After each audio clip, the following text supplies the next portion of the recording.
all, welcome to AWS and cnbc.com presents the Boardroom Dialogues, a series of CXO roundtables with industry experts. These insightful conversations focus on the future of work and also decode and deconstruct how businesses across sectors are leveraging technology. And as we speak, there is a big transformation underway in the ITeS sector, and that is the topic for this discussion: generative AI reshaping the next era of ITeS dynamics. We are joined today by an eminent panel of industry experts, and thank you all for joining us today. But before we deep dive into the discussion, we have Mr. Amit Anshu with a quick presentation for all of us. So let's take a look. Thank you, Ruchira, and really appreciate all of you. Thank you to all the leaders for taking time out.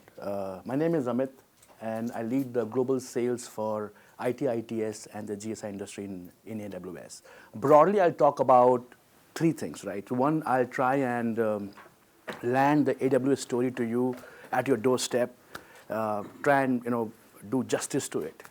The second one, I'll talk about how digital services companies, large GSIs, IT services companies are engaging with us to transform industries through generative AI. And the third one is I'll talk about what's the mental model of AWS around Gen AI, how we are uniquely positioned, how we are inventing around Gen AI, how we are different. So that's what I will do in the next 15 minutes. Our motto at AWS India and AWS is to work hard. Of course, we work hard, but also to have lots of fun and make history. And this is what we are doing today. We are together making history. Some of you who know AWS, we are extremely a customer-obsessed company. So our relentless customer obsession, our untamed, unabated desire to invent and innovate for our customers and partners like yourself. And this is what the outcome looks like. Millions of customers across the globe building on us, hundreds of thousands of customers in India building on us, 100 plus partners in 150 plus countries across the globe, of course, and broadly considered as a cloud computing and AI company with the broadest and the deepest set of capabilities and platform services, right? In the last 17, 18 years, we hope that we have been able to earn the heart share and the mind share of most or probably all of our customers. And it has not come just by that. It has come by also investing tens and hundreds of billions of dollars of investments in making sure that we invest in our business, in your business. And as a result of it, you will see that we have 32 plus geographic regions, and each of these regions will have availability zones. So we have 100 plus availability zones, and each availability zone is a cluster of data centers. So that's the kind of infrastructure which we have created for our customers and partners to run their business applications or their business in the most high performance way, highly available and highly resilient. India, for example, has two regions. I think most of you would know this. One is in Mumbai, which got launched in 2016, and the other one is in Hyderabad, which just got launched during COVID in 2022 with multiple availability zones, right? So that's a kind of a preview about our infrastructure and our presence in India and worldwide. Now, as I said that we have tried to, and hopefully we have been able to earn the respect, the heart share, and the mind share of our customers. This slide should not be a big surprise, hopefully, for most of you or all of you. 88% or 88 companies out of top 100 by market cap in India build on AWS. Some of the largest banks, so 7 out of 10 largest banks in India invent on AWS. Axis Bank, as an example, has 70% of its applications and infrastructure running on AWS, running some of its banking applications like WhatsApp banking, account aggregator, video KYC, and so on, trying to drive cost lower by 24% and CSAT higher by 35%. ICICI Lombard, as an example, is a company who's using big data analytics to drive meaningful customer information and using AI ML to drive better customer architectures to drive customer satisfaction. Again, this number looks very high, right? 90% of probably tens of thousands of Indian digital native companies born in cloud companies. The DNBs, as we call them, unicorns, they all invent, build on AWS. Your and my favorite, Zomato, runs on AWS. Some of the large success stories from India, Freshworks, which is an ISV, runs on AWS. So again, this is huge, and we continue that momentum in India, 90%. 40,000 plus SMBs across 350 plus cities, again, built on AWS. They trust AWS computing, cloud computing powers. Now, what's not written here is also, I would want to emphasize that we are also a very trusted partner for the government of India and for a large number of public sector companies, right? You must have heard about the India Stack. India Stack is a cohort of 12 applications, which together is called as India Stack. Sanjeevani or Arogya Setu or Covin, for example, right? Or DigiLocker, all of them are built on AWS, run on AWS, right? I will say that 100 billion plus UPI transactions in terms of scale, 75 billion plus authentications on Aadhaar, 100 million plus customers on DigiLocker. So that's the scale which I am talking about. So you can see here, right, from the most inventive startups to the most digitally evolved, entrenched enterprise, to the smallest of SMBs in the remotest of a town in India, to Government of India at a scale of Indian population. All of them today are working with us, right? I'll say personally, I am emotionally invested in India as a country. We are invested in India financially as a country. We have spent almost 30,000 crores or $3.7 billion till now since we started our Mumbai region. I'm talking about AWS here, not the overall Amazon. Once we launched our Hyderabad region, we intend to invest almost more than 100,000 crore or $12.7 billion in the next 7 years in India on our regional presence in India, supporting 130,000 jobs. So these are all big numbers, and they all talk about the kind of scale, the kind of investments, right? The kind of criticality which India holds for AWS worldwide. India is the market for us to stay here, right? Now, I think we all are lucky we are seeing this huge metamorphosis, this transition, where India is moving from being right now a regional power to hopefully a global superpower in the next few years. Probably we'll say it's arguably even now. And while this transition is happening, right, Indians and Indian companies like yourself, I think we are inventing a lot, we are building a lot, we are scaling a lot.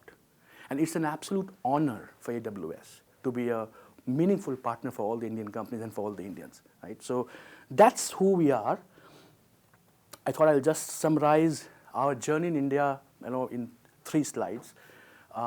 Next 3 slides I'll talk about what transformation, how are we looking at transformation around generative AI. So, I think my 10-year-old daughter knows about Gen AI probably, more than me compared to what 2 years before I knew. And honestly, ChatGPT, which is more of a consumer-facing applications, made it so popular, right? So today, at large number of educated Indians would have heard about generative AI or ChatGPT as a consumer applications. But I think all of us in this room understand that the real transformative impact of generative AI is also around the business front, right? How can we transform industries, and through industries, how can we transform people's lives? So that's how we're looking at generative AI. It's much beyond search engines and chatbot recommendations. And I think it is important that we understand that we work with, we all work together to drive that kind of outcome. So as I said, Gen AI today is at the trajectory of transforming industries. A lot of digital services companies like yourself, as I said, large GSIs, are engaged with us very comprehensive across the world to sort of look at use cases, engage with customers across the globe to work with customers to transform their business. Financial services companies today are working with companies like yourself to sort of look at chatbot recommendations, to look at to how do we drive a better product recommendation for customers. Banks today are looking to proactively detect and mitigate frauds in sort of loan approvals or credit cards or online transactions.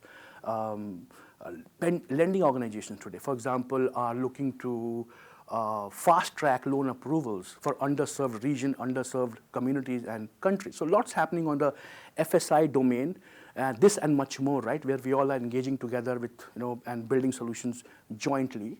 Look at healthcare, for example, right, an industry which will have a life-changing impact because of generative AI, and how Gen AI can really accelerate the drug discovery process, right? A lot of Gen AI applications from the pharma company, healthcare companies today, using the right foundation models are being used to generate very novel protein sequence with the right properties to design gene therapy or antibodies or vaccines or enzymes. Gen AI is helping us to produce synthetic data, right, which is basically used to help train AI models, which is helping to simulate clinical trials. And most important, it's helping companies and healthcare companies to look for sort of dive deep or research those rare diseases around which we never had real-life large data sets because we have this kind of data available, right? We're talking about sustainability.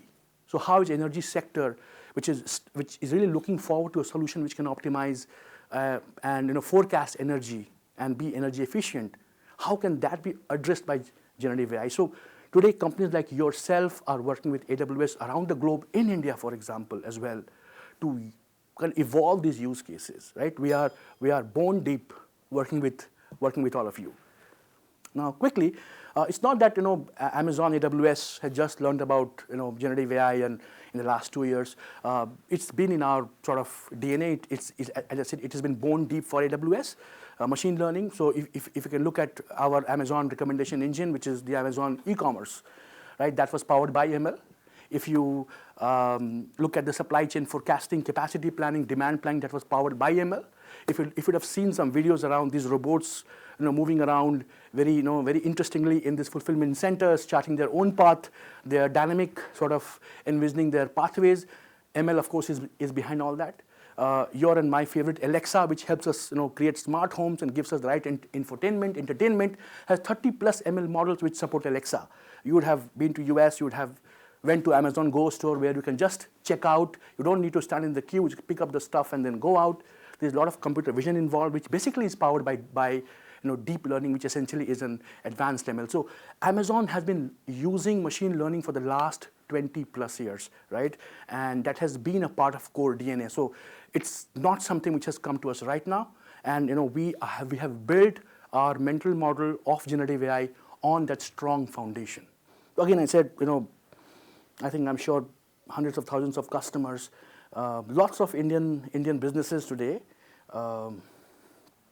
are engaging with us. HCL Tech, ITeS companies trying to leverage Code Whisperer, our coding automation platform for 50,000 developers.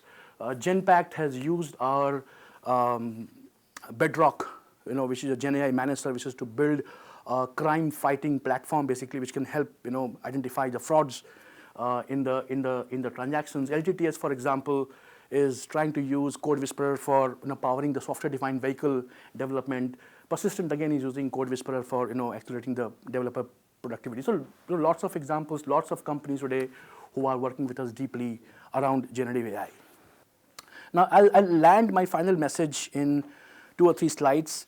And this is where I talked about the mental model of how Amazon and AWS is looking at generative AI.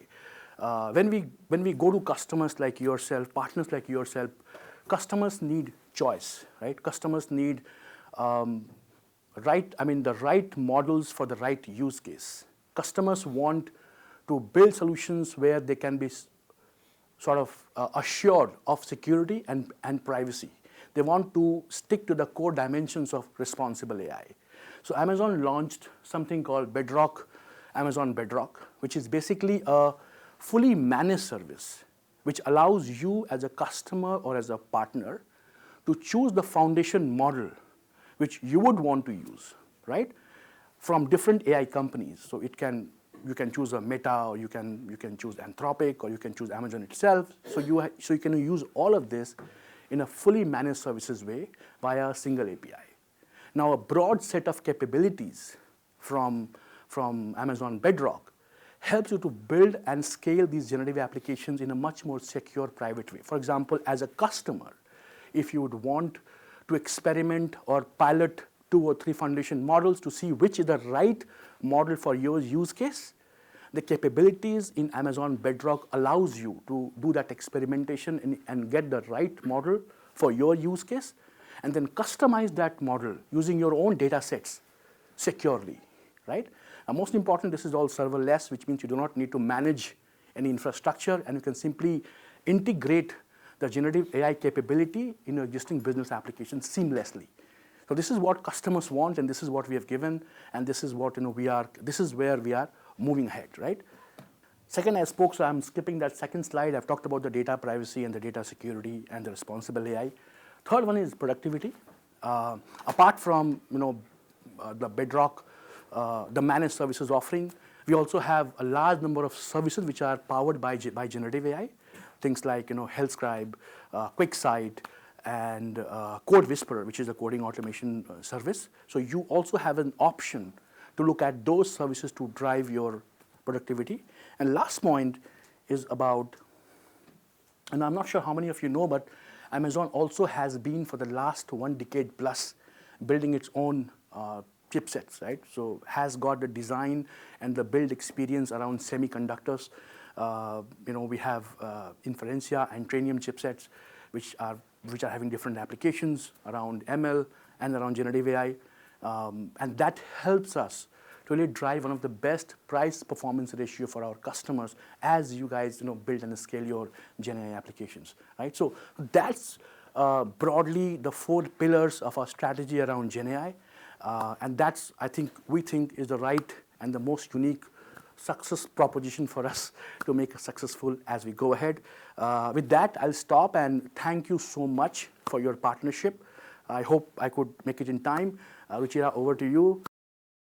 As we speak, there is a huge transformation underway in the ITeS sector led by generative AI. And that is the topic of this roundtable, generative AI shaping the next era of ITeS dynamics. I'm Ruchira Sharma, and let me begin by introducing our eminent panel of industry experts. So we have with us Mr. Revon De Silva, EVP, Cloud and Custom Apps, Capgemini. We also have Ms. Vaishali Nambiar, Executive Vice President at CTS Tech. We have Mr. Ashish Varekar, Head of Cloud Practice at LTI Mindtree. We have Mr. Pankaj Kumar, VP Data Analytics at SG Analytics. We have Mr. Anand Kapoor, Global Head of Technology at Strive. We have Mr. Anup Purohit, Global CIO at Wipro. We also have Mr. Akhilesh Iyer, EVP and Global BU Head, WNS Global Service at WNS. We have with us Mr. Kingshuk Banerjee, Head of R&D Hitachi India at Hitachi India. We also have Mr. Kashish Jajodia, CTO at Drop Inc. Mr. Bala Gopalakrishnan, President at Datamatics. Mr. Ajay Sharma, Vice President IT and Payments at Pluxee India. Mr. Hemraj Sadhani, VP Engineering at Datamatics. And Ms. Praveen Jaikumar, Head of AI and ML Solution Architecture at AWS India. So thank you, ladies and gentlemen, for joining us today. And through this discussion, our aim is to delve into the synergies between ITeS sector and Gen AI, also explore its limitless potential in transforming the sector, the big trends, the novel use cases, your insights, and also the experiences that you have faced when it comes to evolving skill sets required for professionals working with you. And of course, decode the collaboration between human beings and AI. All this in order to pave the path for the future trajectory of a robust trajectory for the ITeS sector. So I'd like to begin with you, Revon. We're at the cusp of a Gen AI revolution. We're at the brink of a new era as we speak. So according to you, what are the big trends that you've been witnessing, especially in the past few years? Hi, Ruchira. Thank you. As you know, there's a big paradigm shift, right? From customer satisfaction to now customer delight. It's all about customer experience. So if you see specifically in the ITeS, if you take the contact center, sure, there are big changes. Just think in the last 3 months, how many times you would have contacted a help desk, we didn't get an answer, a poor experience, or we call the second time and we have to explain the whole context again. Yes. All that is now going away. Now you're getting a more meaningful conversation. Gone are the days when the chatbots are only having 10 question and answers. Now it will keep expanding. Virtual assistants, we are working a lot with the retail agency to build virtual assistants. Even in the car agencies, people want to keep virtual assistants first before you go to the buy decision. So there's a big change happening, and it's all about customer experience. Well said. Mr. Anup, what are your thoughts? What, according to you, are the large macro trends that you've been seeing, and what are the big trends that you're expecting in the next few years? So to start with, as we know that Indian IT industry has been a kind of a bellwether for the Indian economy, and we almost kind of are responsible for 8% of our GDP growth. So what we see at this point in time, so India was you can call it as a capability center, or probably the resource center, purely based on the cost arbitrage. But one of the problem which is grappling across the globe is productivity. How do this? If you would have seen last couple of days back, there was a paper article where all the GCCs headcounts and the details were provided. Obviously, now one of the things which all the GCCs will look in terms of how do we improve the productivity across these areas. So one is, yes, that's going to be one big area where across the ITeS industry, the challenge will be on us to improvise the productivity in our area as well as in our customers' area. So that's going to be one big focus, I would say, in the coming year. Second would be in terms of and this productivity. How do you get it? Because it's not going to be focused on re-engineering. It's going to be focused on reimagining. All right. Because AI will help you to reimagine the things which we, as Ravan rightly said, when agents are kind of talking, they will have a real-time virtual assistant with them to give them the real-time information, and that's how you change things. So these are the areas which I focus. I see the productivity is going to be a big area for us. Cost saving, yes, but not immediately. But eventually, yes, it's going to be another area where things will get kind of looked upon. So I feel these two are the major ones to start with. Sure. Thank you, Mr. Anup, for sharing that. Coming to you, Ms. Vishali, how do you perceive the limitless potential of generative AI, and how do you think that's actually bringing a new paradigm shift or reshaping the entire dynamic? So, we as a company work on healthcare. So we are actually serving healthcare customers, and what we are seeing is that Gen AI is going to actually shape a lot of things, starting from dealing with unstructured data, which is very, very prevalent in the healthcare space. So this unstructured data actually can be, mined well, and then create a lot of Gen AI use cases on top of them. And I'll give you some examples that we are seeing, which would be wonderful solutions to kind of enhance productivity, as friend said here. So productivity in terms of, let's say, provider helping his patients. All right. How do you ensure that the provider is actually ready to take the next case? How are they going to improve the number of patients that they are going to see? What is the quality of care? I think all of these use cases are real use cases which Gen AI can solve purely by just summarizing information. And summarization, I think, is one of the most powerful tools that Gen AI can actually help all kinds of workers in the healthcare field and patients benefit from. So I think that is one big thing. And then, of course, there are a lot of other areas, but I will right now, let others. Sure. Just to add to this, important from the healthcare point of view, one important thing which we are noticing is to use the synthetic data for generating a lot of things. You can't use each patient's data for doing this. So generating synthetic data is one big industry where, in particular in the healthcare side, to develop model, what Amit was mentioning about, to develop enzymes or things. So using this kind of synthetic data is an important area, particularly in the healthcare. I concur, actually. That's one thing we are doing as a company. Sure. Yes, Mr. Anand, yes. Yeah, so interestingly, not just healthcare. And at Strive, we see about 20% of the world's research, political and STEM research passes through our doors. And it's not data, it's beyond data. So, Ravan spoke about customer service and customer delight. I think, and now that we're talking about generative AI, the more important thing is content. Of course. Right? So a large part of content generation, customizing content, mining content, beyond the traditional realm of imagination is what we're seeing with Gen AI shifting focus away. All right. Thank you for that. I'd like to come to you, Mr. Kingshuk. Of course, Hitachi has been a huge player, has had a great legacy with our country. So, what is your view? How do you see Gen AI influencing business strategies and operations? Especially if I ask you to take a a crystal ball and look into the future. So, what's your view in the coming years? Sure. Thank you. So, Hitachi, it's at the core, it's DNA, it's engineering company. Mhm. So we try to innovate anything in the engineering space, right? So, for example, next generation design, whether it's of the bullet train Mhm. technology or transformers or large power grid Sure. networks, how do you go and, as Anup said, reimagine, Mhm. reimagine and imagine. Imagine something that has been unknown based on what we have known in the past. Mhm. So that's why generative AI is extremely powerful. How can you go and imagine the next generation of the molecule, a polymer science molecule, Sure. that is going to help transform the material science world? So that's how we are using Gen AI, trying to combine the structured data, vision, the Mhm. images, the acoustics, and all these things together to come up with the next generation that is unknown. All right. Coming to you, Mr. Akhilesh, would you like to add to this? How do you see Gen AI impacting business strategies, operations, especially from your company's perspective? Sure, thanks. I would like to build upon what some of my friends here spoke.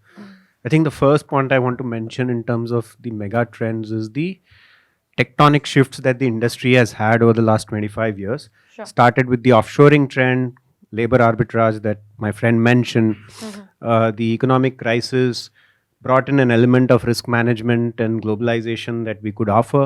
All right. There was the trend of hyper automation, robotics, etc., that came in. I Mhm. think the one big shift that generative AI will do is shift the focus actually away from purely productivity All right. to delivering outcomes which were not possible imagined before. I want to give you just three examples. Mhm. There is this large retailer with whom we work, Sure. and we run personalization models for them to decide, what offer has to be given to whom, at what channel, Mhm. at what time, etc. Uh, we already do this. There's already AI ML that is being used to be able to deliver that. We Sure. use Gen AI to do persona based messaging that clubbed with the personalization proprietary AI ML engine that we have. Mhm. And their email open rates change from 2.5% to 7. This was a wine campaign, by the way, around Christmas. I All don't right. drink, as a disclaimer. All right. But we did that. I just wanted to say that that's a 5% lift, which Mhm. is revenue generating. And so Sure. for the first time, there will be a lot more enablement of revenue generation for global enterprises that Gen AI will allow the IT industries to do. So we Mhm. shift the conversation away from productivity to revenue generation and outcomes, which is Fair. extremely powerful, and it can double, triple the industry size. All right. Thank you for that. Coming to you, Mr. Ashish and Mr. Ajay, after that, to what extent are you at your organization leveraging automation and AI to kind of augment human capabilities and improve efficiency? If you could give some examples about how Gen AI is really enabling that process. Sure. So within LTI Mindtree, we are running a program called Gen AI with everyone and Gen AI for everyone.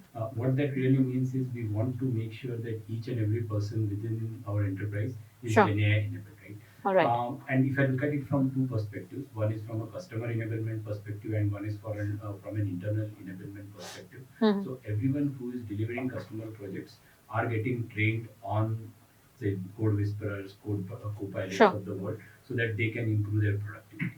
When it comes to our internal processes, so we are Mhm. looking at transforming it across the value chain, right from how do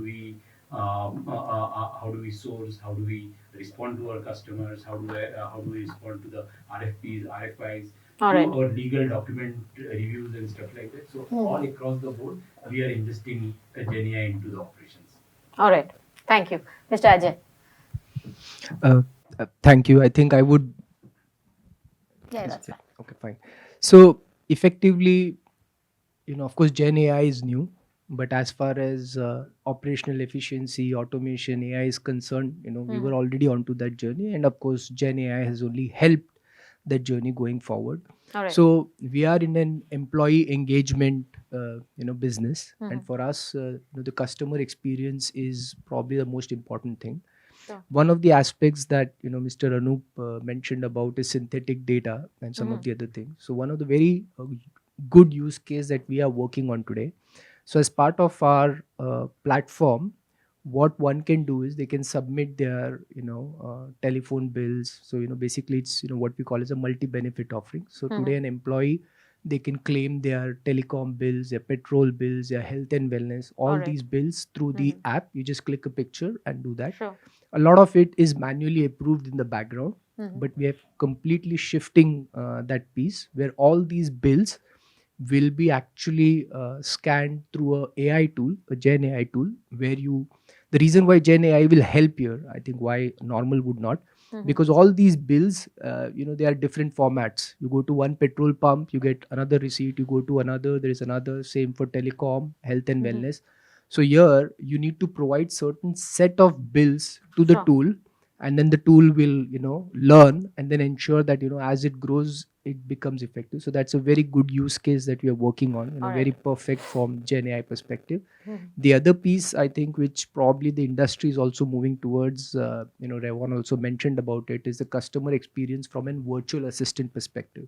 How we can better our chatbot, so that the customers can have normal conversation Sure. while reaching our setup. So I think these are the two. Of course, there are several others, There are but many I'll just others, keep yes. to two. Yeah. All right. Can I add Yes, more yes, to this? yes, sure. On this, and exactly Ajay, what you said. So what we do in Wipro, like we are a client zero. Wipro is the largest customer of Wipro Yes. with 250,000 employees and 66 countries. So we have done exactly the same thing. For example, we have built something called as a Wipro Now, We Now, Okay. where we build an. So earlier there were so there are two things. AI is there for long, but that was a statistical AI. All right. Where Stanford had built the models a lot of. Now what you see in last 2 quarters, it is You can actually cognitive. build, yes. It's a cognitive AI. It's a chalk and a cheese difference between the two. So when I talk about we now, we have simplified the customer experience, internal experience of all our employee, and now we'll take this out as a simple example. For example, medical bill. We do process thousands and thousands of medical bill Sure. where you have to look at the prescription and look at the chemist, and then you tally it out, and then you pay out, auto generate the payments directly for them. We do that. And then he rightly said invoicing. We process as an ITeS industry, we process lakhs of invoices, the different formats. We scan it with the PO, tallying it out, extract information using generative AI, and then we generate. Not only that, we generate the payment All right. automatically synced in, and this Sure. bring a lot of, one is experience, because employees don't have to wait and talk to the people. It can, and we have built it on our chat platform, which normally all of us are used to as Yes. as a WhatsApp and other stuff. So you just mention it on your WhatsApp equivalent, we call it a we now, and you will be able to do that. I want my March 2021 salary slips. It will boom bring it to you, or you give these use cases. So this experience is obviously one of the major thing. But generally, Sure. people also, as I said, because this is the new technology, just scratching the surface of the. So people are trying it out various way. But right now, the focus again, I'll say productivity will be the big one because everybody is looking out on that. Second will be experience, but All right. particularly in the ITeS industry where I'm coming from, last 6 quarters have been very challenging for us across the Yes. industry. What our growth or our margins, and then which is where the focus will continue to be in this area for some time. Definitely. All right, I sure. just want to add here, Yes. in customer support industry, in the industries such as telecom in the US, one ticket costs around $8, one truck roll costs around $65. With generative AI, you can ingest a lot of historical data, and these chatbot not only understand the user's tone or pain point, whether the user is really in pain of certain problems, and it will give the solution automatically. User can basically Absolutely. interact as if the person is interacting with the real person. Sure. So with the basically these portals that allows user to chat in a very meaningful way, All right. provides a solution and basically able to solve the problem themselves, is basically solving it, reducing it cost drastically, and improving the overall experience as well. All right. By reducing the mean time to understand, the mean time to resolve the problem. All right. So clearly, one important aspect is use cases. So let's hear it from you, Mr. Balakrishnan, Mr. Balagopalakrishnan. Use cases where you feel that Gen AI has actually driven a novel approach or offered a novel solution. If you could share with us. Sure. Since on the data analytics, we are more on the IT services side. So I'll touch upon both on the customer facing and internal, right? Some of us have discussed about the customer facing use cases. I will just take a little bit a broader step on digital transformation, right? So digital transformation has been there for the last 10 plus years. We used to talk about on social, mobile cloud analytics. The moment Gen AI has come in, it's disrupting the business. Some of the key areas is basically in terms of your customer experience, what you talked about, insights. If I want to, like, business are looking for how do I grow into the new markets? How do I like get better insight about customer? That I'm going to be able to provide a lot more with data insight with Gen AI. All right. Time to market. How do I improve the time to market with automation, process reengineering? I can give that, right? So every industry has a lot of use cases, but I can talk internally also. There are use cases like, since we are in software development, entire SDLC we are bringing in Gen AI to improve productivity. So today we have tools for every phase of software development. I'm achieving about 30 to 60% of productivity, which will be human will be doing it. That's remarkable. Yes. Every industry, like even our recruitment team is using Gen AI to do the profiling, like those. You can look at the resumes to find which is the best fit resumes to look at it. My legal department is using for MSAs and contracts and all that stuff. My HR is doing it for sentimental analysis of human interactions. Like, and I believe even in exit interviews, Gen AI is playing a huge role. We are getting so much insight, like, across the organization. So we are seeing AI at large for our organization is not only technical, but it's making an impact across the organization. All right. So coming to you, Mr. Anand, and then Mr. Kashish, quickly. What about novel, approaches that you have leveraged from Gen AI within your organization? So I'll first start with an interesting challenge and a tidbit of data. One of the three industries that we focus on is EdTech. To the extent that about 2 out of 5 students in the US consume work product that we do. And with all of the publicly available the chat GPTs of the world, there's a big question mark on using public sources of information, right? So one of the things that we built is an AI workbench called Kadal. For folks who understand Tamil, it's ocean. So it's an ocean of what the workbench does is it allows a consumer of the workbench to plug in choice of a large language model behind you and plug in your own content. Wow. So you bring in your own content and plug it to the choice of your LLM to look at the outcome that you need. And the outcome can be determined basis the role that you're playing or what you need. So customized, absolutely. I could build chatbots. I could build an app. I could look at content moderation. I could look at content generation. All right. So, the opportunities are endless. Yes. Mr. Kashish, coming to you, Jope has in the last 1 year productionized 7 to 8 Gen AI models, and that too with a smaller team. So what is your go-to-market strategy for such models, and how are you managing this in a shorter turnaround time? Yeah, thanks for that. We are a very small company, right? But we work with like 200 of the largest companies in the world. A lot of companies represented here today are also our clients. So what has changed after December 2022 is there are 3 things that a model needs to be successful, right? You need data, you need models, and you need a lot of trust and conviction from the clients or end users who are okay to use it. I think some of my friends talked about data, how you can fake it, how you can get a lot of insights, right?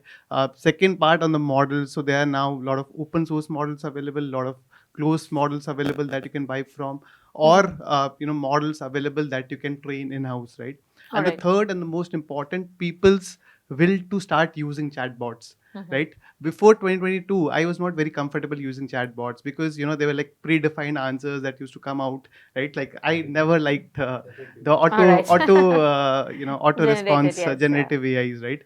And like for a normal person to understand and realize that this is a bot and it can make a mistake, right? ChatGPT has made people more comfortable with that. They understand it can hallucinate. They understand that it can sometimes be wrong, and you might need to double test it. And they understand this is an evolving technology. Yes. So people have been more adopting, and we can bring out more products to the world, and they can give it a try. Yeah. Thank you for sharing that. And Yes, to add to yes, that, I Ravan, think yes. in addition to models, Yes. we also need to look at retrieval augmentation generation. Mhm. RAG is now becoming the new thing, specifically in HR, insurance type of cases and all that. You really don't have to build a lot of fine-tuned models, which will be very expensive and time-consuming. You just build a RAG and you're up and running tomorrow. Exactly. Great, thanks for So that. I have a Yes, question for yes. Ashish. All right. Especially since you are building such fabulous models. Let me ask you something. You know, you have a model. You can have many parameters like llama 7 billion, 70 billion, or you can have a model with not that many parameters, but really massive amount of data, good data. Which one do you think, and don't tell me both are important, which one of those things would you go for? That's a very interesting question, because we debate about it all the time, right? And we want to make sure we don't pay a lot to AWS at the end of the day. Right? So we always have to do that. I was coming to Praveen after this. Huh? He's next. Yeah. So I think what we have realized now after large language models, right? Everyone is talking about small language models. Suddenly, last 1 week, 10 days, we're following the news, right? Everyone is into that kind of ball game, right? Distilling the larger models to a smaller one. And what we have realized most importantly now is all you need is good data. Yes. Right? If your data is good, if your data is clean, and if you're confident that your training has happened well, the small models also work really well. Right? So I think that's what we have realized. But we have kind of experienced, we have kind of tried out larger models as well in certain use cases where we wanted our kind of scores to go a little higher. But we realized that score higher certain times was not that much for us to put in that extra cost. Sure. Thank you. So there is a cost implication. All right. Well, one second. Coming to you, Mr. Praveen, hyperscale cloud providers have also developed as the market is developing when it comes to fulfilling client requirements. So as an industry leader, how does AWS really use Gen AI? And what's your view on Gen AI impacting the industry or reshaping the industry? Sure. The way we look at generative AI is kind of three different layers. So the bottommost layer is what we call as infrastructure layer. So that's where we provide accelerators for customers to do training, fine tuning, and inference, right? Sure. So we provide, GPUs from NVIDIA. And then Amit kind of talked about our own chipsets, specifically developed for inference workloads and then training workloads, right? And we make it very simple and easy for customers to host and run the models, basically, right? So that's the infrastructure layer where we provide. And then the second layer is that where we offer services that the customers can use and then use the large language models. We make it very easy for them to use it. So that's where the Bedrock service kind of comes in. Sure. We give choice of large language models, right? Just not from one company. We give you 6 different options. So you could choose in a very easy, consumable API way, actually, right? All right. Ravan kind of spoke about RAG, right? So we make that RAG very simple. Fine tuning, again, we make it completely managed. You don't need to worry about the underlying infrastructure. So that's the second layer. And then when it comes to the third layer, we have built applications that uses large language model, right? So we call that set of applications Q applications, where Q for business, if you want to do a search, if you want to do a visualization using natural language, we provide that. And then the completely different set of services, what we call it as Q for developers, completely for developer productivity and the builder's productivity, right? So that's how AWS views generative AI services. All right. Yes, Mr. Ravan. Yes, tell me. You wanted to say something? All right. Okay. Sure. So I'd like to come to you, Vishali and Mr. Hemaraj. Scalability is often a concern, and that is something that most companies need to address, to meet the growing demands. So how do you think that is a challenge, and how you're addressing that? So scalability with Gen AI is always going to be something which people are going to take it with a pinch of salt, because especially, again, I will always talk about healthcare because yes. I'm working with healthcare. Healthcare is any which ways technology agnostic, not the life sciences space, but if you look at the whole provider space, right, it has a lot of aversion to technology, especially the providers. Sure. And what the challenge is with the data, because the data is also very, very, sacrosanct. You can't use PHI data. It has a lot of compliance issues. Geographically also, there are a lot of compliance issues with data. You can't use US data in another country. Of course, European data can't go outside their country. So all those things make it a real challenge to scale. However, as a lot of people talked about synthetic data generation, I think that is going to help us scale. So if that use case, and it applies to every industry, if that use case can be really simplified, perhaps, if there are, and I think everybody is trying to work on that, including us at CTS Tech, we are trying to do that. If we are able to kind of simplify the whole synthetic data generation piece, and then we are able to create a lot of data to train models, and then we have a lot of, maybe smaller models, and then we run those, then our clients also will be more receptive, and also, that fear of, kind of, losing data or having compromised data, that will change. So I think that's where the scale goes, and that's how scale will. Mr. Akhilesh, what's your point of view on the scalability challenge? Yes. So from a scalability perspective, more from a production deployment, it reminds me of the days when, I started my journey and we were talking about modems that are 14 kbps, then, things evolved. I think we are in the similar situation with generative AI. There is a lot of latency when you make these calls. Sure. It's not going to be easy. The solutions that we have from the cloud providers as of now, you kind of go and get a dedicated bandwidth for your production setups. All right. But the things that we will have to do from our side when building applications, focus on how do you optimize this bandwidth with the business problems that you're solving. So that's going to be a key to kind of addressing some of these scalability challenges. Yes. Just to add on it, it goes back to the question whether it's a large model or smaller model question, right? It was a pertinent question, yes. Larger the model, the latency is going to be higher. So if you are, it depends upon the use case where you want to use it, right? So again, those also plays a very big role deciding what kind of a model that you want to use, whether a small model or a large model. That's true. Also, one of the problem statement which we are still grappling, that the GPU market is still a monopolistic market with one player largely ruling the world. Yes. So that will be a big challenge. We have to define this model, because if you run a large language model which every time goes back for the processing, is going to not going to be, it's going to be cost prohibitive. So we have to come up, when you build this model, in a way where you are able to run in memory, in cache, and work it out, because that's trust me, that will be a big problem in terms of scale. Yes. You use it, then it will get into sustainability issues because you're consuming too much of. Yes, Mr. Anand, tell me. Yes, Mr. Anand also. Go on. No, I was just about to crack something. I'm sure Akhilesh and I and all of us would like to go back in time and pick up shares of NVIDIA. Oh, yeah. Seriously, the conversation, the driving factors for scale will come down to either cost or performance, or to ethical concerns, or like how Vaishali had referred we'll come back to compliance after this. That's my next question. But anything about scalability that you'd like to share with us? Yes. Like I said, the four factors that determine speed of scale is how much are you willing to spend for performance, or what is your need for governance. Yes. I think I'll take a slightly different cut to this.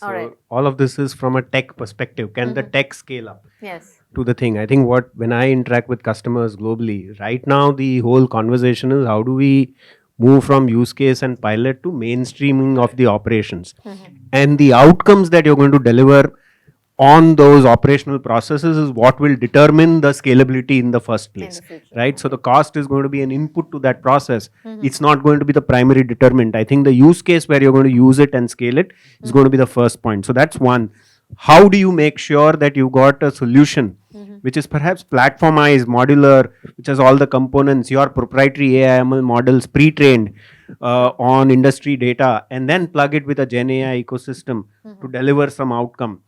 That's going to be number one. There's going to be a lot of other issues in terms of auditing, privacy, those kind of concerns. So how do you make sure that your solution, you pass the test of all security protocols. That's going to determine scalability. Yes. And then finally, the tech solution, is it certified? Like I have a program called scans.ai, certified by AWS. I mean, all of those things helps in convincing the customer that it's going to work. So Absolutely. think of it from the customer first.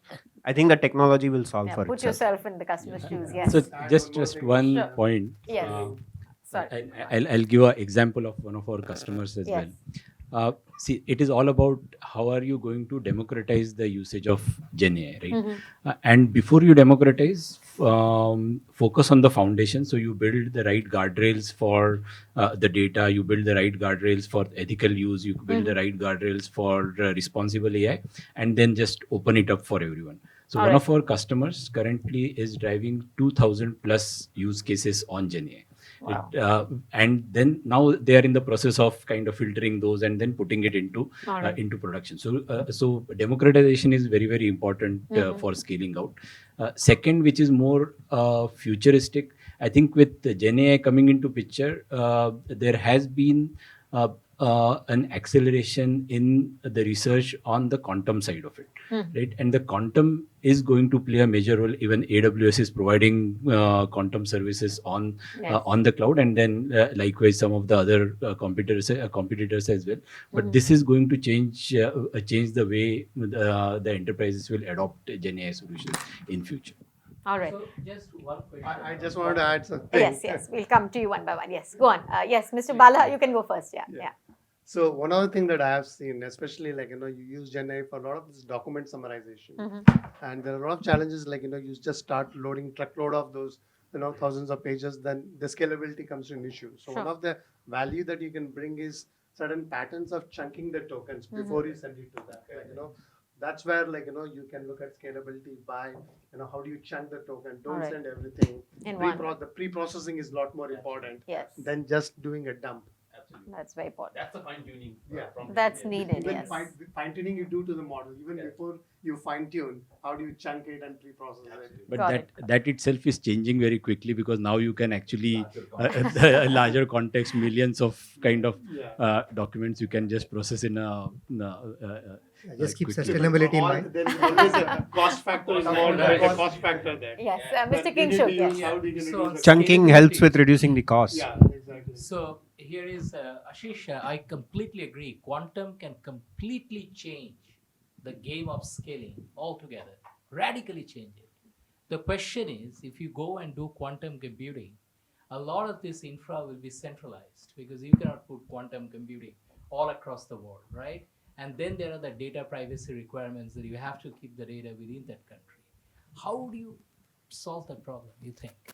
I think the hyperscalers will invest in creating that infrastructure. Like EU is one of the primary concerns, right, with everyone. I think the hyperscaler will invest in creating quantum infrastructure in those specific regions where there is data privacy issue. And there is no way out, right? They have to. And with quantum coming into picture, the amount of processing power it will kind of bring to the table, it's going to be phenomenal. And that would scale the way Gen AI, or for that matter, any compute intensive use cases are getting implemented. All right. Yes, Mr. Ajay. It's a very interesting discussion, and a lot of times people mention customers. So actually, I'm generally a customer, and that's where most of the IT services pitch. Yes. All this discussion, I think I completely agree with Mr. Kingshuk. Here we are talking about EU, but we are an RBI regulated entity in India, and our data cannot leave India. Yes. So a lot of times, these large LLMs that are based out of US is not something that we can even think of. Yeah. Okay, it has to be in-house kind of a solution. Of course, deployed on cloud. We are fully on cloud in that sense, so that's fine. But still in-house. And a lot of times, because I have been on the other side for more than 22 years, I moved this side. Services company talk a lot about technology and some of the other aspects, but at the end of the day, there is a budget. Yes. If you're not a startup, you can't burn money. If you're a profitable company, you need to show that. I like that. And and the budgets are typically decided at start of the year. Yes. You just can't go and pitch and start some initiatives. You have to plan well in advance. And if the cost of doing these things is pretty high, the general adoption is not going to be good. I'm very surprised to hear that some organization is spending the money to have 2000 use cases and working in it parallel. I don't know which kind of organization. Probably has to be a very large organization which does that kind of investment. Very difficult. So the scale and the cost at which it comes is very important. And data localization, especially in India, more and more becoming very important. And I think that's where AWS also invested in opening a Hyderabad center, because regulators want a backup. You can't have just one region. You need to have a backup region within the country. So I think that's the so when we talk about some of these solutions, important to keep some of these factors in mind. See, also one thing I just want to put in on the perspective, because AI is not new, as everybody knows. It has been worked on from ages.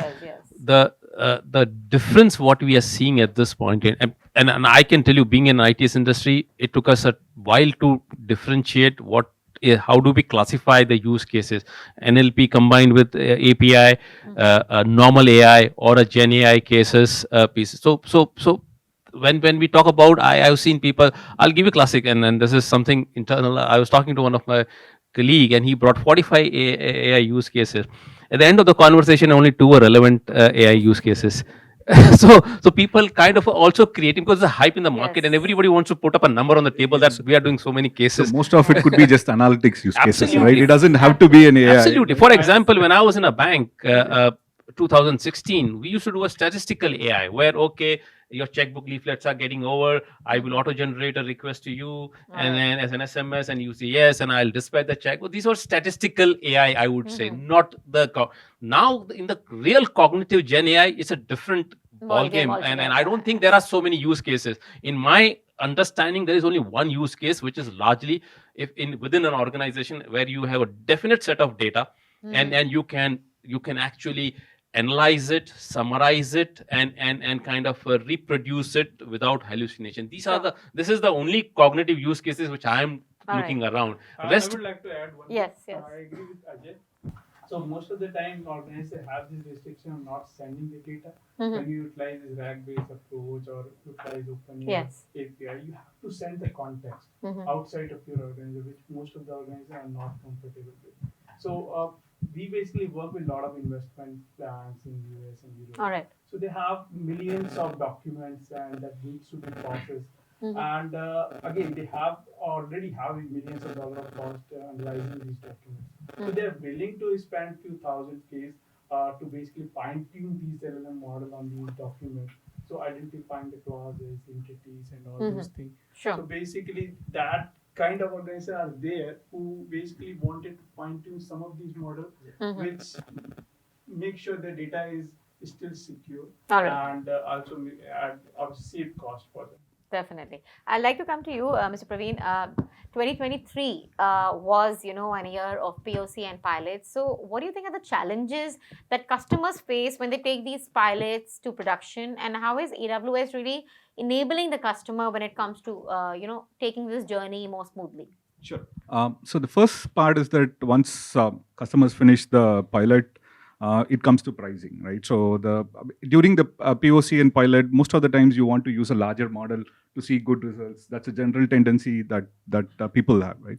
But then once it gets want to go into production, the challenge is that whether the pricing matches the ROI, right? Does it really make sense? So that's where we come and help. How do you select a good model, right? Whether smaller models are good, models with RAG is good, whether you want to fine tune. So that's the first step. We help our customers in selecting the right model itself.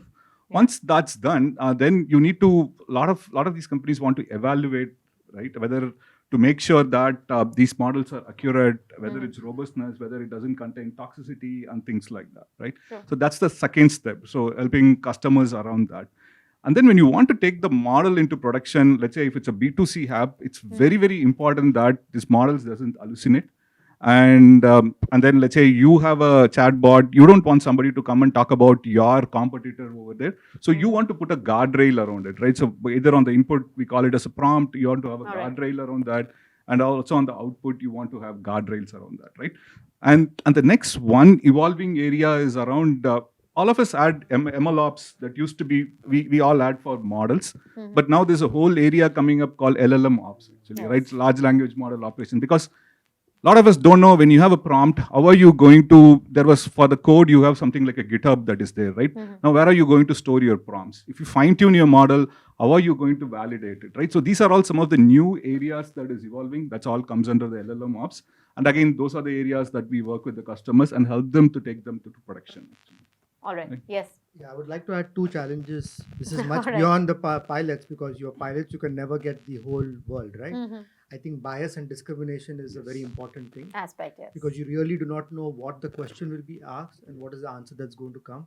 I think that's a challenge. Guardrails and continuous monitoring is very, very important, because that is one thing which can just break your customer link. And one of the things with large language models are they are non-deterministic. So you're not sure the answer you are going to get now. If you going to try it again, it may not give you the same answer. So that brings you the completely a different challenge of having a proper guardrail and things around that. Yes, Mr. Ashish. So just to add to that, and the last point that Praveen made, right, the accuracy, because Gen AI is primarily non-deterministic, right? It's probabilistic. So the accuracy of the output is very, very important. And I'll give you an example how we implemented it internally as well. So we created a solution for obligation management, right? Scanning through all our SOWs, MSAs to figure out what our obligations are to the customers. Creating that solution just took us 1 week. Right? We have a platform, we were able to build that solution within a 1 week. But to productionalize it, it took us 1.5 months. Just to get to a point from where we started was around 30% accuracy to a point where we were able to achieve 85% accuracy. And then bringing in the RAG approach, bringing in embeddings, fine-tuning of the prompts. I think that is the process that is required to get to an acceptable accuracy level so that the pilots can move into production. All right.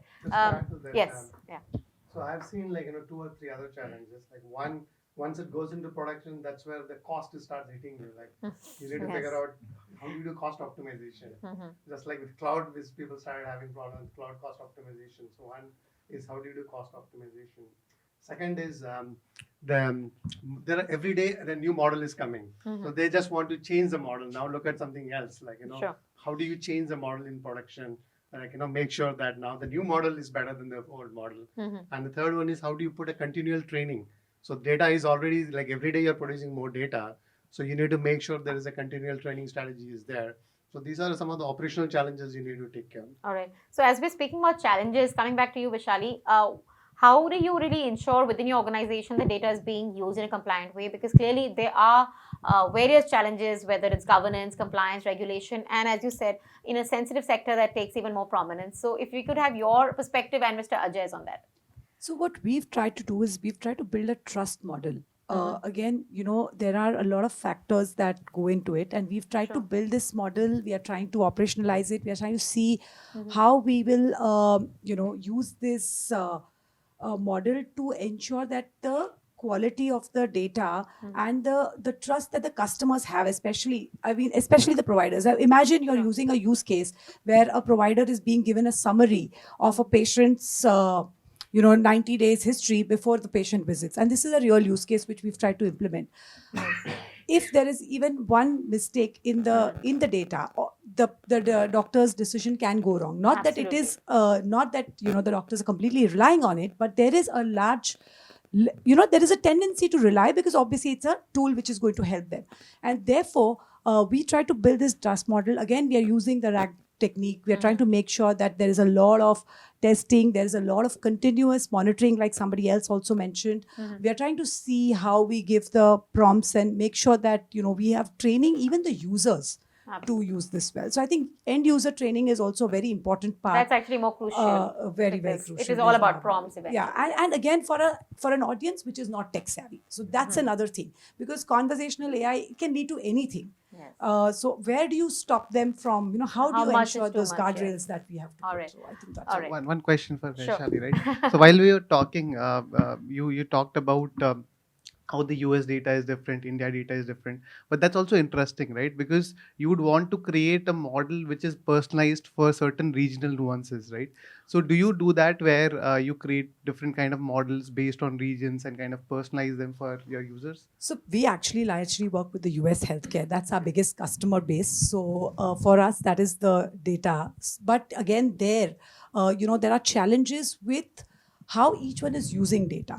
So if there is some study that is done by John Hopkins, and what they saw is that even though they had production level, models ready which they could use, what they realized is that based on the user methods of using it, it changed. So if one set of hospitals is using it in a certain way and another set of hospitals is using it differently, then the models won't work. So what they did is they actually tried to use generative AI to create more and more examples and more data where they could keep training the model, and then it worked with a variety of user experiences, how users are using it. So yeah, we largely work with US healthcare, so that problem is not there, but still there is a use.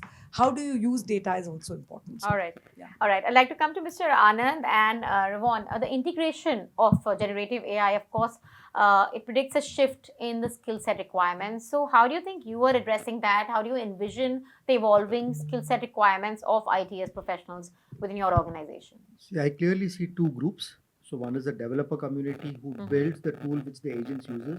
Sure. So they need to understand machine language. They need to understand LLMs, which ones to choose. Do I go by size? Do I go, which sector am I looking at it for? Or do I just build an RAG model? Then there is the user community, which is the agents. Sure. Like she said, prompt engineering is the new English, right? Yes. So they need to understand, how do I converse? How do I ask the right question? Yes. Do I get it at my 5th attempt or do I get it at my first attempt? Yes. And then finally, both of these groups need to be trained on responsible AI, ethical needs, and how do you go around it? What is bias? How do you take care of it? Responsibly, yes. Well pointed out, yes. So I think one of the largest impacts of upcoming technologies, right? Generative AI will have, especially in the IT space, which has been in different shapes and forms, people driven. So Ravon's obviously touched on the fact that a large part would now be prompt engineering. Yes. But what will also happen is that as the technology evolves and consumption increases,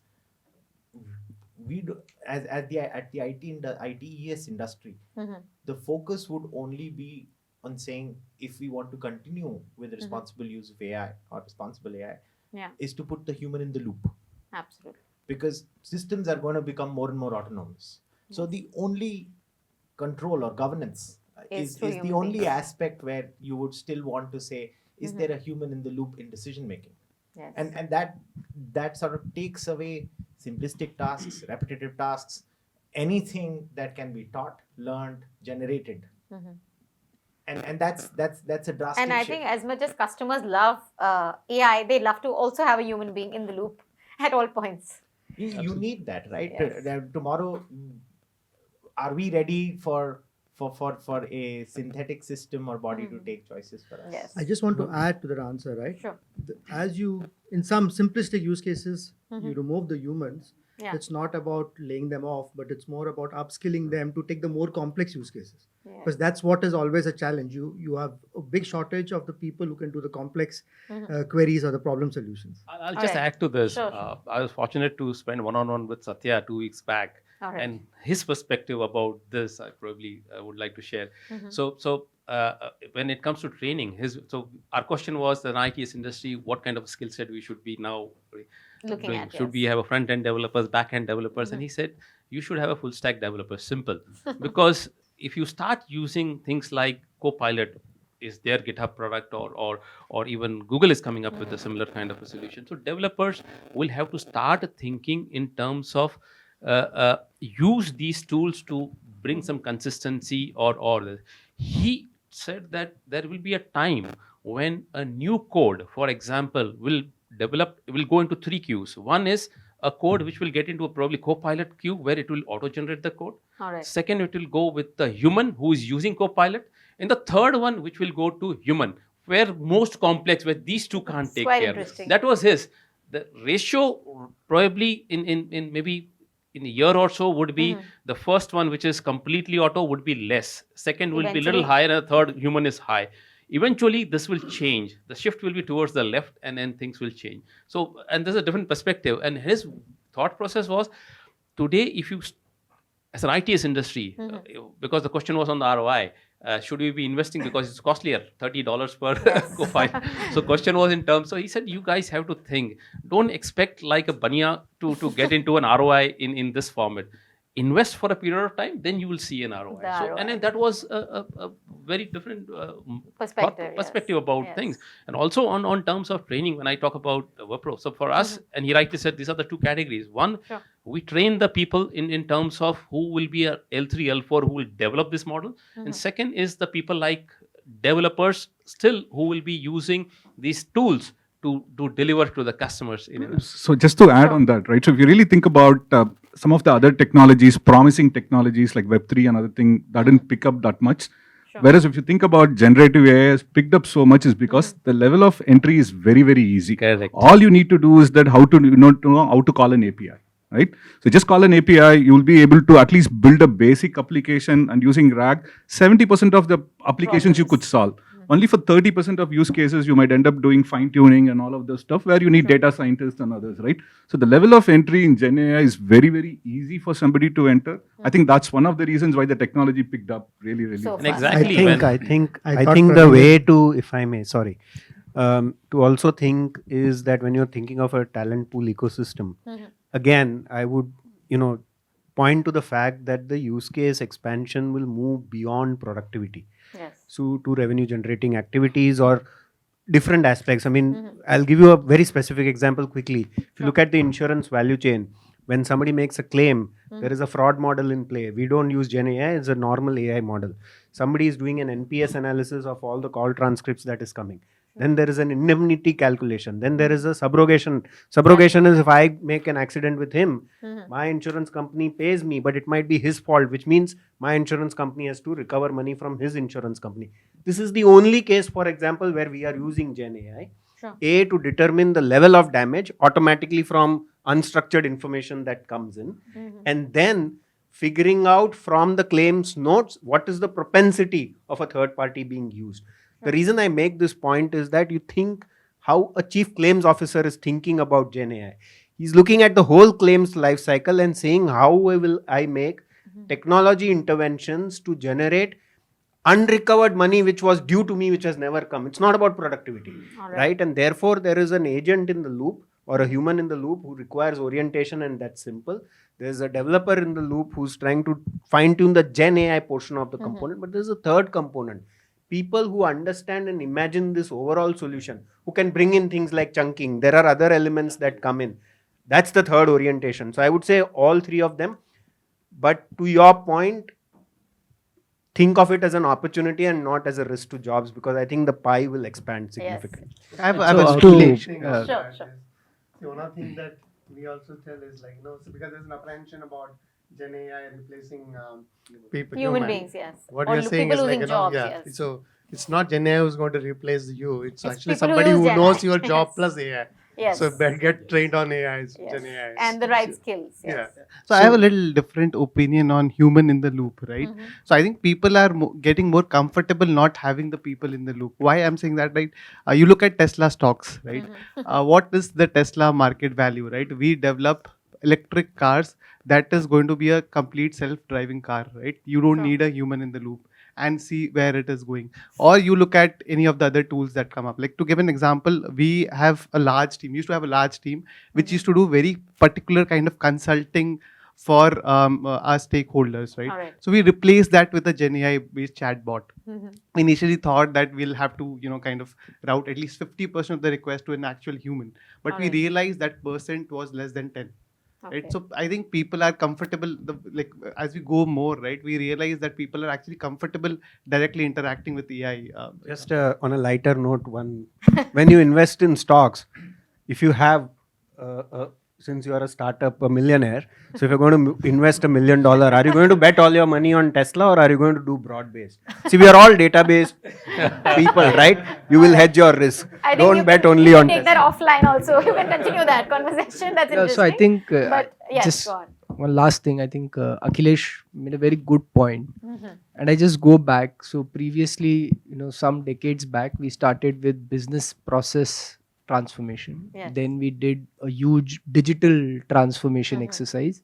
The need of the hour is now a digital AI Yeah, transformation. it's happening as we It's speak, like, yes. you need to relook at all the processes which you digitized and now look at, what can I further do with AI? So, this is the new, I don't think anybody's really talking about it, but now we need to really get into this digital AI transformation as a process, which probably is what we'll see. It going is. forward In with fact, I can tell you that in Wipro, it's very clear that you have to think AI first in whatever you do. And which is what I'm thinking. I'm sitting at the fag end because I receive so many use cases internally which may not necessarily be AI, but because the mindset is changed, it's the mindset shift which is happening that think AI, so that you are able to reimagine and not re-engineer a process. That's where and it has started. You rightly said, but it has started now. I can see that. I think that's the future. I Yeah, think that's what absolutely. probably the Absolutely. processes will develop. Organizations like ITeS will come up with tools, and it's like an end-to-end journey. You Yes. cannot break it up into one use case another. No, you need to look at right from start to end and map it out and see where it helps. I think that's the All the right. future. I'd like to hear, yes. Make one point on the responsible AI because it's important and we've been debating a lot on that area. Yes. And in fact, I was talking to one of the senior person in UK because that's where it started all because that's very finicky about their data and things. Compliance, yes. So and we developed our framework based on that. So when we were discussing our AI strategy in Wipro, our strategy is very simple. It's a three-prong. Zomato strategy. Okay, don't reinvent if things are already existing. If you're hungry, order it on Zomato and get it. And I do it personally a lot, particularly in the security area. I don't need to reinvent. If Palo Alto has built something which can reduce my events from 1.5 trillion to a few thousand, I will buy that. I'm not going to Why reinvent the fix wheel. what's already- Absolutely. Yeah. The second model is very clear metro model, or to buy the ingredient and fine tune it and build your own recipe. Buy semi-cooked, and this is what we do in most of the area. Most of us do that. We don't kind of. And the third one is you grow your own ingredients in the backyard and kind of get into build your own recipe. So in all these three models, responsible AI is something which is important, and it has four aspects from our point of view. One is the individual aspect. We need to ensure there's a fairness, equality, and transparency for the individual when you do a thing. Second one is on the social. This has to ensure that the entire communities have to be binded together and across area. It can't be dividing the community. The third one is the technical security by design. Nothing beyond that. And the fourth one is obviously the sustainability. And that's going to be, right now we are not thinking about it, but that's going to be one big problem statement, which is always glaring at us, all of us. And we need to ensure that how effectively use. So this is something which I feel in the responsible AI, everybody should be thinking. But right now, what I heard was we have to look at the outcome, business outcome. Yes, absolutely, that is important. Then we will figure it out how do you take care of sustainability or the GPUs or things like that. We have to start thinking it right now. All right. I would like to add one more thing here, Yes. accountability. Because nowadays deep fake and the kind of content you can generate, you will not be able to identify which one is true, which one is not. Absolutely, that's the point, yes. And now there is models like Llama Guard and all those things which can easily able to identify. So if you fine tune our models, basically utilize these as a parameter on top of it, so it basically identify what is right, what is not right. All right, so we're coming to the end of the discussion. So last two questions, and I'd like to start with you, Mr. Kingshuk, and then Mr. Hemraj, because we haven't heard much from you. So how would you elaborate on the collaborative partnership that we're all speaking about between generative AI and human beings? Because as all of them pointed out, algorithms might analyze customer data, but you need human beings in the loop to leverage that expertise or use that data-driven insights. So what is your view of this partnership, and how do you see it changing in the next few years? Sure.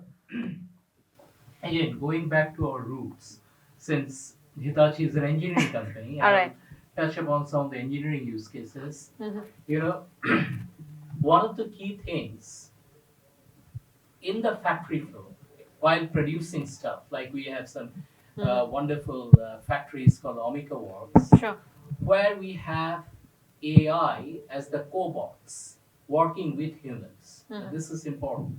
You have an AI working side by side, working on a production. You are bolting something, and that guy is doing something else. And how do you have the AI and the robots working as if they are a part of the same team? And there is a lot of interesting questions like jealousy. There is a question of awarding rewards, retribution. If that robot is not performing, how do you retribute? How do you reward that person? A lot of interesting things. So human cobots, that relationship is something very interesting for us. All right. And the second thing is the human in the loop that we are talking about. We always try to minimize the role of humans, which we cannot because humans vet the whole process. They kind of put the quality control. But the truth is, more and more, humans will be pushed out. More and more, the AI agents will come in, and the humans will take over a different role, maybe a supervisory role. And I'm never worried about the fact that humans will be threatened by the robots. All right. There are a lot of things. So these are some of the things that we think about every day. Sure. Mr. Hemraj, what's your point of view? Human intervention is required, I believe, because if you look at the case of an airplane, we all know there is an autopilot. But how many of us would be comfortable, sitting in the plane and somebody telling us, it's not the pilot, it's auto flying? I would be shit scared. Yes. In fact, an example that I know, a friend of mine was driving Tesla in the US. He was on a 3-hour drive. He was just looking around. He got 2 warnings. On the third, the car said that, hey, you know what? You have to watch the road. And now, I'm disabling the autopilot. You have to drive manually. Yes, you have to tap every 30 seconds. Yeah. To make sure, yes. So given the situation right now, I don't think, without a co-pilot, the technology can, just move just automatically. But yes, who knows what happens in the future? Definitely. Mr. Kashish, any point of view here? That do you see this collaborative partnership evolving or reshaping the dynamic for the sector? Yeah, I don't mean to say that we are going to, kind of eliminate humans completely. But all I'm saying is people are more and more comfortable with that thought process, which they might not have been a couple of years back. I want to give 2 perspectives. One is what Kingshuk rightly shared. If you look at the lifespan of human is increasing, and so is the retirement age in the companies. Yes. But the life of the software has started reducing. We used to depreciate over 8 years to 4 years. Now it is dynamic because we pay subscription every month on month.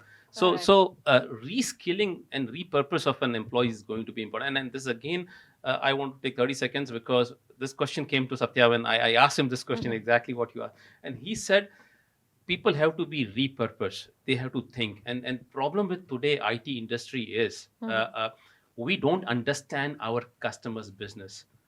Sure. We don't understand our customers' business. We assume that we understand. Like I was on the other side of the table. I knew Wipro was my customer, but they never understood me, and I had to move them out. So his view was that people have to start thinking on the domain and reskill them, because that's where the importance is. You can, all these things, what can be done by the AI or the robots or the softwares will be done. The functional part of the business or the customer's domain, you need to understand to make use of it. That's an important learning what he said. You have to focus on that. The second thing, my view on human and robot kind of a collaboration is this way. I view it as AI or Gen AI are the kids who have just born a year old, and human is like a mother to them. Like a mother, nurture them for a period of time. We will have to nurture. Now, is it going to be an 18-year until you leave your son and to go out and do it, or it's going to be teenage, or it's going to be in a single-digit number? We don't know how things progress, but it's still going to be a mother and nurturing a kid to learn the way of life. This is what I feel. All right. So, my perception is, see, I feel there will be a lot of use cases where the human in the loop will reduce a lot. We will all get very comfortable, and there will be certain things human in loop will not be there, and things will be like completely run by AI. All right. Okay. Fair enough. So just one thing, I think, because Anup touched upon a very good point from a customer perspective, and I heard in the room, people talk about, put yourself in the shoes of the customer. I think probably it has to be put in the shoes of the consumers of the customer. Yes, that's I well think said. that Yes. is where the real value can be brought in, because Sure. the customer doesn't think about customer. The customer thinks about the consumer, and that's how the functional piece is. And I would not say that the companies don't understand it completely, but surely there a lot more can be done from that perspective, and it can only change when the idea of customer changes. It has to be the consumer of the customer. Once you start talking that language, automatically that will build on. Sure. So it's a very good point that Anup touched upon. All right, so we're about to wrap up. We're running out of time. So just to sum up, definitely, like all of you said, fostering a culture of continuous learning, upskilling, innovation is critical. But just one last question for each one of you, and I'd like all of you to address this in a single sentence. What do you think is the critical success factor going forward for the sector while leveraging Gen AI and human collaboration? Starting with you. So as I said, as the models get into production, we need to make sure that these models don't hallucinate and the proper safeguards are there, the guardrails are there, so that the consumers start relying on Gen AI. The applications, we can have more applications deployed. So that becomes a very critical factor for success. All right. Yes. For me, 3 very simple things: your model selection, prompt engineering, and your bias management. Fair enough. Yes, Mr. Akhilesh. I think finding the basis of what the models are trained on, and therefore indemnity protection, I think is going to be a very, very big portion. And now I think some of you have started providing that. So risk management around that, a lot more options in the types of models available. So we spoke about large language models, small models, hybrid models, this, that, and other. I think that's going to be a very, very big component. And the third thing, I think from an IT industry perspective, I'll go back and repeat, not restrict ourselves from a productivity angle. Yes, that's going to be a big part, but think in terms of the larger canvas that we can play to affect our customers as well as their consumers via us. So revenue generation, personalization, different use cases. Yes. Yes, Mr. Kashish. So I think giving back to the community by contributing to open source so that the community grows and you grow along with it, right? I think that's one of the most important way how this can grow, and adopting, adoption of Gen AI within the companies. I think if you are adopting, you'll be more comfortable selling it to your customers, right? So yeah. Definitely. Yes. So I think focusing on the outcomes, focusing on the research to be relevant, it is very, very important that we invest in the research because things are happening so fast and we need to be ahead of the curve. Focus on talent, whether it is engineering talent or the business talent, and focus on responsible AI. I think these are the 4 key aspects that we have to remember for or the critical success factors, I would say. All right. Yes. The value it brings to the business, I think that is what probably will drive it. And the value, of course, is dependent on several aspects. One is, value to the end consumer, and at the same time, at what cost is the value happening, right? The ROI. So unless the cost factor comes, in manageable limits, it will be very difficult. So I think these are the 2 things. Finally, it's the value that the business derives out of it. I think that's what is going to drive it. Very pertinent. Yes. Go ahead. Pragmatism. We have to look at all the signals 360 view and take a wise call given all the constraints. We have to consider all of them. All right. Yes. I think your proprietary data, the model you choose, and how you evaluate the model That's gonna critical. create a lot of value for the organization. The generic purpose model is gonna be there, and it is basically gonna taken care by 1 or 2 companies, which a lot of people gonna utilize. But customized solution basically gonna work on the data and the models you choose. Definitely. Yes. I think real use cases have to be identified. I think that is the key. Sometimes we over-engineer in the name of Gen AI, and I think that we have to put our railguards, our guardrails, I should say. But we really have to be alert about where are we using Gen AI and where the problems can be solved without Gen AI. And that is the very important part in my mind, because you are going to tell your customers all kinds of things, but honestly, it has to solve real problems, and they have to be in the ethical manner. So I think those are the very important parts for my. Absolutely. Yes. Mr. Anand. So I think, almost everyone's touched it, but ethical development and governance, that is sustainable and viable in the long term. Just an interesting insight, we've consumed in the last 10 years more than what we've consumed in the entire century. Yes. That's deserves a lot of thinking, yes. Yeah. Tangible ROIs and one size doesn't fit also. I'll agree with Customization. Vaishali. Use it where it is required. Don't just use it for the sake of using it.